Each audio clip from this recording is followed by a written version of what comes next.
Carpați înalți, unde păstorii cântă din fluier, satele vechi cu pori sculptate, povesti străbune ce nu mor niciodată. România mea frumoasă, pământ de vis și dor, cu vinuri bune și sarmale la foc mic. De la Dunăre la mare cânt horă și iubire, România mea în suflet te port cu mândrie. Hei, hei, trăiască România! Hei, hei, hei, inima mea e a ta! Hei, hei, hei, trăiască România! Hei, hei, trăiască România! Hei, hei, hei, inima mea e a ta! Hei, hei, inima mea e a ta!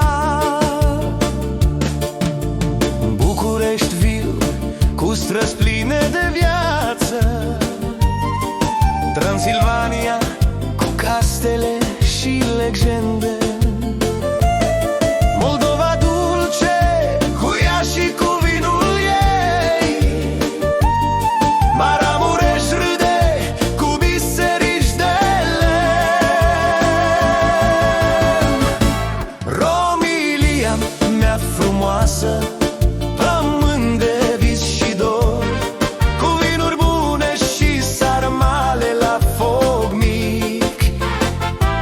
De la Dunăre la mare cânt horă și iubire, România mea în suflet te port cu mândrie. Hei, hei, trăiască România! Hei, hei, hei, inima mea e a ta! Hei, hei, trăiască România!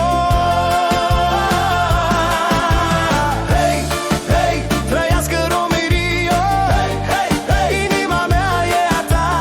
Hei, hei, inima mea e a ta!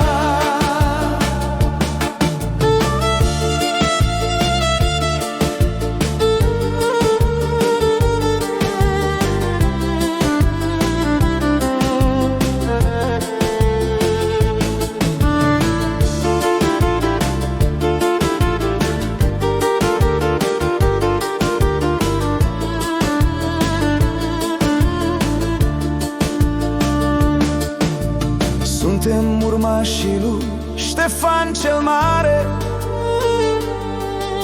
cu Brâncu și Enescu și Eminescu în gând, cu ospitalitate caldă și suflet latin. România mea, te iubesc până la sfârșit. România mea frumoasă, pământ de vis și dor, cu vinuri bune și sarmale la foc mic. De la Dunăre